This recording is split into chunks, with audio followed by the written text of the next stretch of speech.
In front we have question fundamental theorem of arithmetic. Fundamental theorem of arithmetic.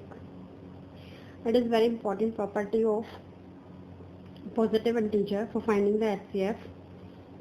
This is the exercise 1 topic of class 10th.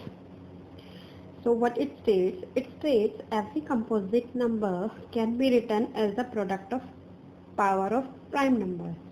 Composite numbers can be written as product of power of prime numbers.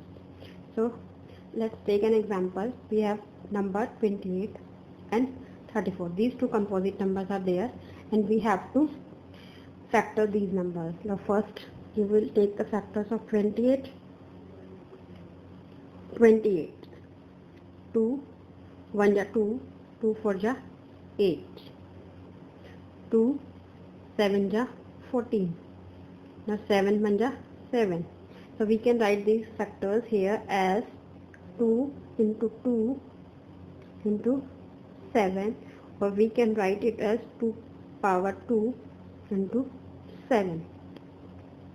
So it's a composite number and we can write it as product of power of prime numbers.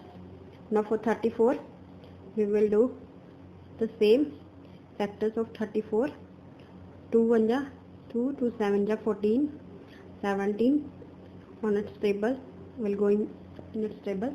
Now we can write it as 2 into 17. So these are the factors of 28 or composite number 28. 2 power 2 into 7, 34, 2 into 17.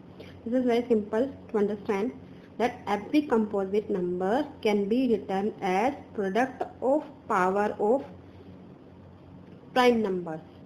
Okay, in the next video we will discuss what is the use of fundamental theorem of arithmetic, that is for finding the HCF of two or more numbers.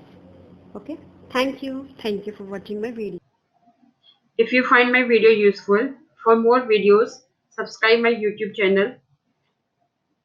Go to my website www.computationlife.com. Thank you. Keep learning. Stay home. Stay safe.